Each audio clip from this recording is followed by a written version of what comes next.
ಸಂಕ್ರಾಂತಿ ಬಂತು.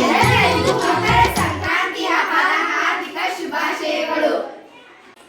ಎಲ್ಲರಿಗೂ ನಮಸ್ಕಾರ. ನಾನು ಸ್ವಪ್ನ ಮರ್ದಿ. ಇವತ್ತು ಸಂಕ್ರಾಂತಿ ಹಬ್ಬ. ಹಿಂದೂ ಧರ್ಮೀಯರು ಆಚರಿಸುವ ಹಬ್ಬಗಳಲ್ಲಿ ಸಂಕ್ರಾಂತಿ ಹಬ್ಬವೂ ಒಂದು. ಇದು ಹೊಸ ವರ್ಷದ ಮೊದಲನೆಯ ಹಬ್ಬ.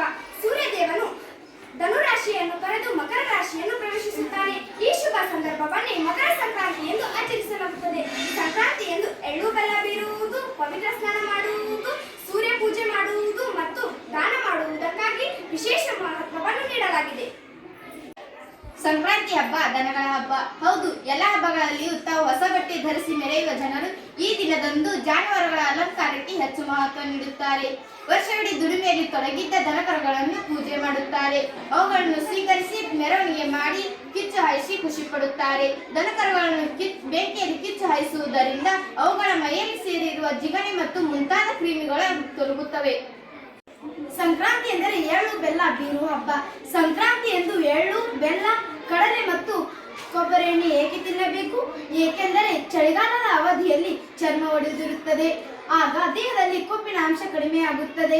ಚರ್ಮ ಮತ್ತೆ ಹುರುಪುಗೊಳ್ಳಬೇಕಾದರೆ ಕಳೆದು ಹೋದ ಕೊಬ್ಬಿನ ಅಂಶ ಬೇಗನೆ ಸಿಗಲೇಬೇಕು. ಸಂಕ್ರಾಂತಿ ಹಬ್ಬವು ಕೇವಲ ಆಚರಣೆಯಲ್ಲ, ಅದಕ್ಕೆ ಖಗೋಳಶಾಸ್ತ್ರದ ಮಹತ್ವವೂ ಇದೆ.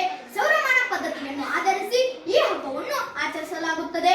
ಸೂರ್ಯನು ದಕ್ಷಿಣಾಯನದಿಂದ ಉತ್ತರಾಯಣಕ್ಕೆ ಬರುವ ಈ ಕಾಲವನ್ನು ಪುಣ್ಯಕಾಲ ಎನ್ನುತ್ತಾರೆ. ಹಿಂದೂ ಪಂಚಾಂಗದ ಪ್ರಕಾರ ಈ ಹಬ್ಬವನ್ನು ಸೂರ್ಯನು ಮಕರ ರಾಶಿಗೆ ಬರುವುದನ್ನು ಅತ್ಯಂತ ಶುಭವೆಂದು ಹೇಳುತ್ತಾರೆ. ಸಂಕ್ರಾಂತಿ ಹಬ್ಬದ ದಿನದಂದು ನಾವೆಲ್ಲರೂ ಅತ್ಯಂತ ಅವಶ್ಯಕವಾಗಿ ಚರ್ಚಿಸಬೇಕಾದ ಮಹತ್ವದ ವಿಷಯವೊಂದಿದೆ. ಈ ಸಂಕ್ರಾಂತಿ ಹಬ್ಬ ವರ್ಷವೂ ಬರುತ್ತದೆ, ಆದರೆ ಯಾರಲ್ಲಿಯೂ ಸಂಭ್ರಮವಿಲ್ಲ. ಸಂಭ್ರಮವೆಂಬುದು ಎದೆಯಾಳದಿಂದ ಹುಟ್ಟಿ ಬರುವುದಿಲ್ಲ. ಇಂದು ಕೃಷಿಕರ ಮನೆಗಳಲ್ಲಿ ದನಕರುಗಳೇ ನಾಪತ್ತೆ. ಆ ಜಾಗಕ್ಕೆ ಟ್ರ್ಯಾಕ್ಟರ್ಗಳು ಬಂದು ನಿಂತಿವೆ. ಹಾಗಾದರೆ ನಾವೆಲ್ಲ ಆಚರಿಸುವ ಸಂಕ್ರಾಂತಿ ಹೇಗಿರಬೇಕು?